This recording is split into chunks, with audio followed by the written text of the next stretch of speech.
You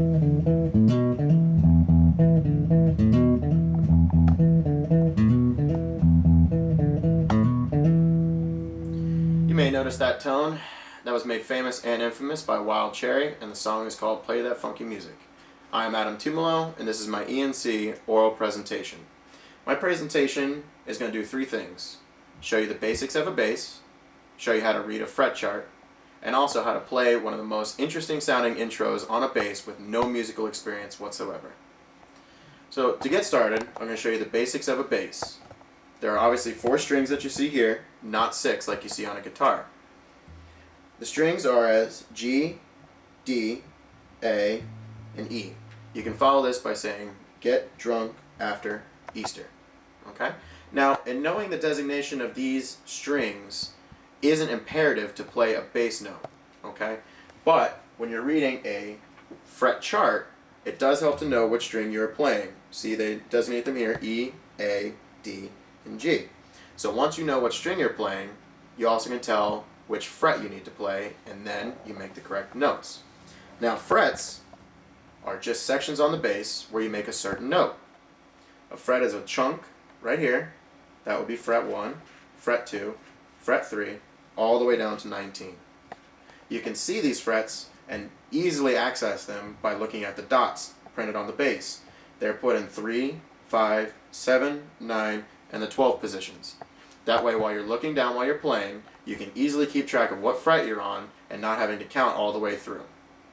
Now, when you're looking at a fret chart, in order to play the music, you can find these online. They're very simple. One of my favorite sites is fret911.com. You go in, type the name of the song and the artist, and they will come up with all the bass tabs or guitar tabs. In reading a fret chart, you see what string needs to be played, and then they tell you what fret it needs to be played on. A 0 signifies an open note, such as just an open note with no fret depressed. A 2 would exemplify number 2 fret being pressed, making that note, and then so on and so forth. When you see the hash marks, that signifies a hammer-on. A hammer-on means that you would actually play 2 notes, hammer on a note, and then hammer off while keeping your finger on the original note. So this allows us to make a sound like.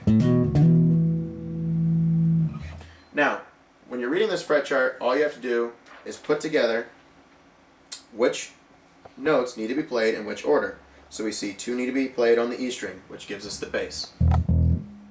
Then you see we need to play 2-0-2 on the D string, which makes the funk sound. And then you have a hammer-on A and a hammer-on D. That completes the entire phrase of those notes. So when you put them all together, it sounds like this.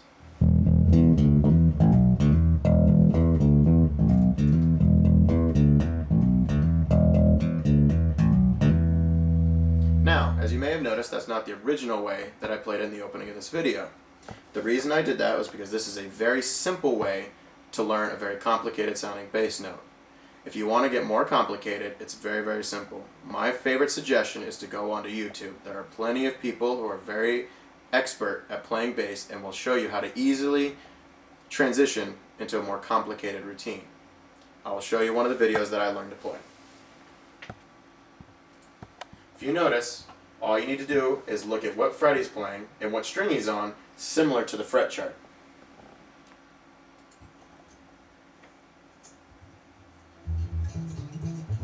If you notice, he starts on the A, then works down to the D and to the G.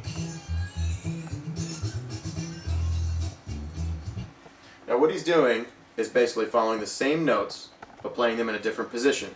You notice he started on the 7th fret of the A string, which makes it sound like this, which also makes the same as our first note that we played in the other phrase. They're the same note, just in a different position. So we're going to play the same notes, just in the different positions. They sound like this. If you notice, we still have the hammer-ons and we still have the funky bass sound. They just put in a lower position to make it sound a little funkier and a little bassier. So when you put it all together, it sounds like this.